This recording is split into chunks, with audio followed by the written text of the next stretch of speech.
Assalamualaikum dan selamat sejahtera. Murid-murid, salah satu daripada 12 kemahiran proses sains ialah kemahiran mengawal pemboleh ubah. Sebelum kita mempelajari bagaimana untuk menyelesaikan soalan mengawal pemboleh ubah, mari kita fahami dahulu konsep asas apa itu pemboleh ubah. Pemboleh ubah adalah maklumat yang mempunyai nilai untuk diukur yang boleh berubah nilai apabila sesuatu maklumat yang lain diubah suai. Ingat, pemboleh ubah adalah maklumat yang mempunyai nilai untuk diukur. Maksudnya, jika ia tidak mempunyai nilai, maka ianya bukanlah pemboleh ubah. Contoh 1. Bola. Bola adalah objek dan bola tidak boleh dikira sebagai satu pemboleh ubah. Kenapa? Sebab perkataan bola itu tidak menunjukkan yang ianya mempunyai nilai. Ianya hanyalah satu benda yang dinamakan bola. Sesuatu objek atau benda boleh ditukarkan menjadi pemboleh ubah jika kita meletakkan parameter sebelum nama objek itu. Pemboleh ubah sama dengan parameter tambah nama objek. Ada banyak perkataan-perkataan parameter yang boleh digunakan untuk menjadikan sesuatu objek itu sebagai pemboleh ubah. Berikut adalah beberapa contoh perkataan-perkataan parameter yang boleh digunakan.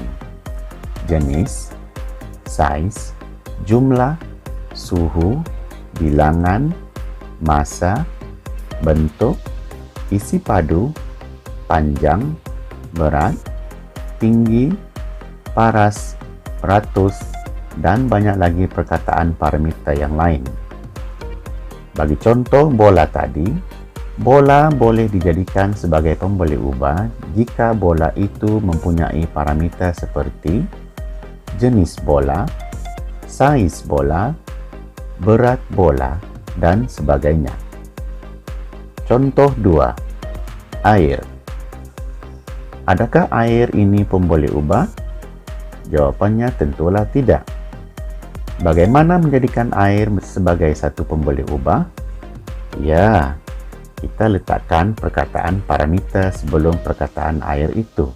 Contohnya, jenis air, suhu air, massa air dipanaskan, isi padu air, dan sebagainya. Untuk latihankan diri, cuba senaraikan beberapa objek lain dan tambahkan perkataan parameter yang sesuai sebelum nama objek itu untuk menjadikannya sebagai pemboleh ubah. Jika Anda berjaya melakukannya, bermakna Anda sudah faham konsep asas pemboleh ubah. Pemboleh ubah boleh dibahagikan kepada 3 jenis. Pertama, pemboleh ubah dimanipulasi atau PM. Kedua, pemboleh ubah bergerak balas atau PB. Dan ketiga, pemboleh ubah dimalarkan atau PDM. Bagaimana untuk kita mengenali jenis-jenis pemboleh ubah ini? Mari kita lihat. Setiap jenis pemboleh ubah ini mempunyai maksudnya yang tersendiri. Pertama, pemboleh ubah dimanipulasi. Pemboleh ubah dimanipulasi atau PM adalah maklumat yang dikawal oleh orang yang menjalankan eksperimen itu. Dia akan menentukan berapa banyak pertambahan atau pengurangan yang perlu dibuat sebelum eksperimen itu dijalankan.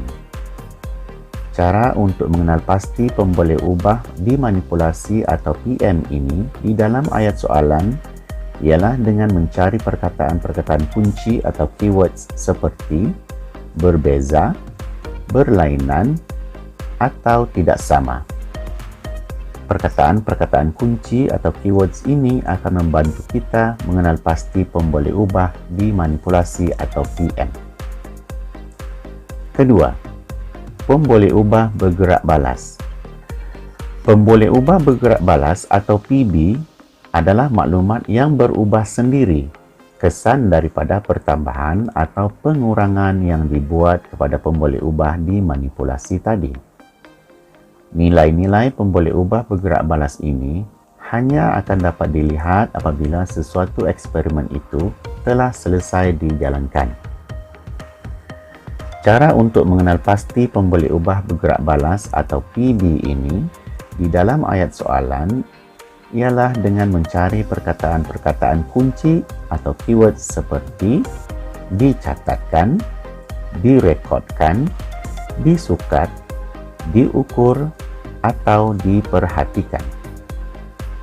Perkataan-perkataan kunci atau keywords ini akan membantu kita mengenal pasti pemboleh ubah bergerak balas.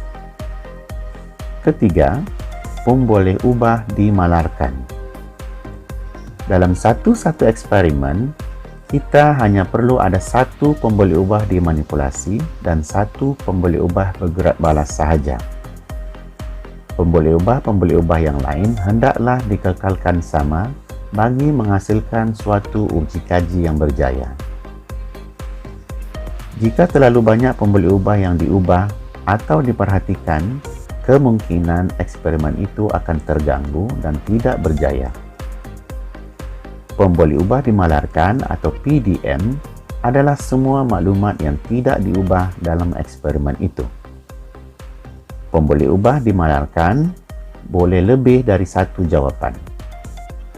Cara untuk mengenal pasti pemboleh ubah dimalarkan atau PDM di dalam ayat soalan ialah dengan mencari perkataan-perkataan kunci atau keyword seperti sama, kekal, tidak berubah, atau tetap. Perkataan-perkataan kunci atau keywords ini akan membantu kita mengenal pasti pemboleh ubah dimalarkan atau PDM. Berikut adalah beberapa contoh soalan yang memerlukan murid mengenal pasti pemboleh ubah. Pertama, apakah pemboleh ubah dimanipulasi dalam eksperimen ini? Kedua, apakah pemboleh ubah bergerak balas dalam eksperimen ini? Ketiga, apakah pemboleh ubah dimalarkan dalam eksperimen ini? Keempat, tuliskan dua maklumat yang perlu dikumpulkan dalam penyiasatan ini. Kelima, berikan satu maklumat dalam penyiasatan ini. Bagaimana untuk menjawab soalan pemboleh ubah ini dalam ujian atau peperiksaan? Jika soalan itu disertakan dengan jadwal, kita akan gunakan kaedah dua jari tangan kiri. Begini caranya. Kita akan menggunakan dua jari pada tangan kiri, yaitu jari telunjuk dan jari tengah. Kaedah ini tidak boleh digunakan menggunakan tangan kanan ya. Dengan menggunakan pen, tulis perkataan PM di hujung jari tengah. Tulis perkataan PB di hujung jari telunjuk. Jika jadwal adalah berbentuk menegak, kita letakkan kedua-dua jari kiri yang telah ditulis tadi di bahagian paling atas jadwal. Petak jadwal yang ditunjuk oleh jari tengah adalah jawapan bagi pemboleh ubah dimanipulasi atau PM. Salin semua perkataan yang ada dalam petak itu ke dalam ruang jawapan. Petak jadwal yang ditunjuk oleh jari telunjuk pula adalah jawapan bagi pemboleh ubah bergerak balas atau PB. Salin semua perkataan yang ada dalam petak itu ke ruang jawapan. Jika jadwal adalah berbentuk melintang, kita letakkan kedua-dua jari kiri yang telah ditulis tadi di bahagian paling kiri jadwal seperti ini. Petak jadwal yang ditunjuk oleh jari tengah adalah jawapan bagi pemboleh ubah dimanipulasi atau PM. Manakala petak jadwal yang ditunjuk oleh jari telunjuk pula adalah jawapan bagi pemboleh ubah bergerak balas atau PB. Salin semua perkataan yang ada dalam petak itu ke ruang jawapan.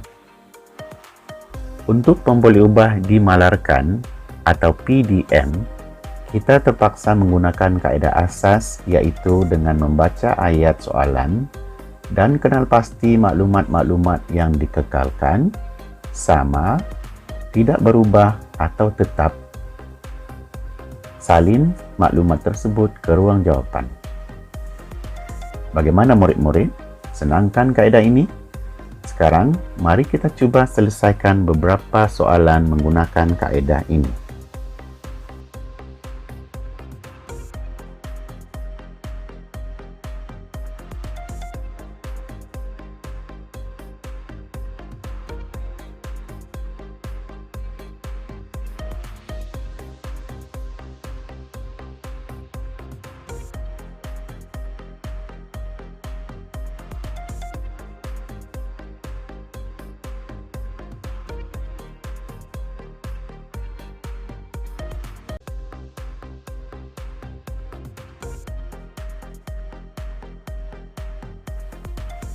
Baiklah murid-murid, kaedah ini juga sangat berguna untuk membantu kamu dalam menyelesaikan soalan-soalan sains lain seperti mentafsir data dan membuat hipotesis.